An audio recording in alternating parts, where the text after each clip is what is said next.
High everyone, welcome back to my channel.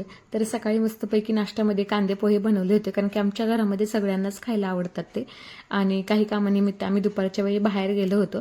तर सध्या आहे गणपतीचे दिवस, त्यामुळं खूप छान मंडळांनी वेगवेगळे डेकोरेशन केले होते. आणि नेहमी आम्ही जातो त्या बाप्पाला, त्या मंदिरामध्ये आम्ही दर्शनासाठी गेलो होतो. खूप सुंदर असं डेकोरेशन केलं होतं. सोबत काही मंडळांच्या ठिकाणी बघा वेगवेगळ्या थीममध्ये सजावट केली होती. तर हा बाप्पा आम्ही नेहमी जातो चतुर्थीला वगैरे, आणि मग दर्शन घेतलं आणि मग संध्याकाळी घरी आलो. तर आज होता हळदी कुंकवाचा दिवस, त्यामुळे बऱ्याच बायकांनी हळदी कुंकवासाठी सुद्धा बोलवलं होतं. तर आम्ही हळदी कुंकवासाठी गेलो होतो. खूप छान गौराईंचं डेकोरेशन केलं होतं वेगवेगळ्या थीममध्ये. तर बघा, कोणी असं म्हणजे पंढरीची वारी जी असते देहू ते आळंदी पंढरपूर, तर ती केली होती तयार. तर म्हणजे प्रत्येकजण आपली आयडिया वापरत असतो. तर खूप छान दिसत होतं ते डेकोरेशनमध्ये. आणि सोबत बाप्पाची रांगोळी सुद्धा सुंदर अशी काढली होती.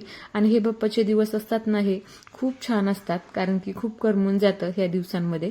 पण बाप्पा जाताना तेवढं वाईट सुद्धा वाटतं, जेवढं येताना छान वाटतं तसं. तर बऱ्याच ठिकाणी जायचं होतं. त्याचसोबत दिदींच्या मैत्रिणीच्या घरी सुद्धा इन्व्हिटेशन दिलं होतं हळदी कुंकवासाठीचं. तर तिथे गेलो. खूप सुंदर असं रांगोळी आणि सजावट वगैरे केली होती. गौरी सुद्धा खूप छान दिसत होत्या. आणि दिदींच्या मैत्रिणी खूप दिवसातून भेटल्यामुळे ना, आम्ही बराच वेळ तिथे गप्पा मारत बसलो. त्याच्यानंतर आम्ही दुसऱ्या ठिकाणी गेलो होतो. तर प्रत्येकजण बघा आपली आयडिया वापरत असतं. तर गौराईला घागरे घातले होते कोणी, म्हणजे प्रत्येकजण वेगवेगळं ट्रॅडिशन दाखवत असतं.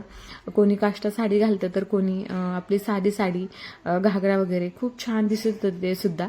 आणि मग त्याच्यानंतर मग बऱ्याच ठिकाणी हळदी कुंकवाला जाऊन आल्यानंतर संध्याकाळची आरती होती. आमच्या अंकुर सिटीमध्ये मंडळाची आरती होती.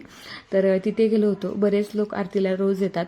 आणि मग आरती झाल्यानंतर मस्तपैकी बाप्पाचा गोड असा प्रसाद खाऊन दिवसाचा शेवट केला. तर तुम्हाला आजचा व्लॉग कसा वाटला ते मला कॉमेंट सेक्शनमध्ये नक्की सांगा. भेटूयात पुढच्या भागामध्ये. तोपर्यंत नक्कीच आपल्या चॅनल बघा आणि आवडल्यास लाईक, शेअर आणि सबस्क्राईब करा. धन्यवाद.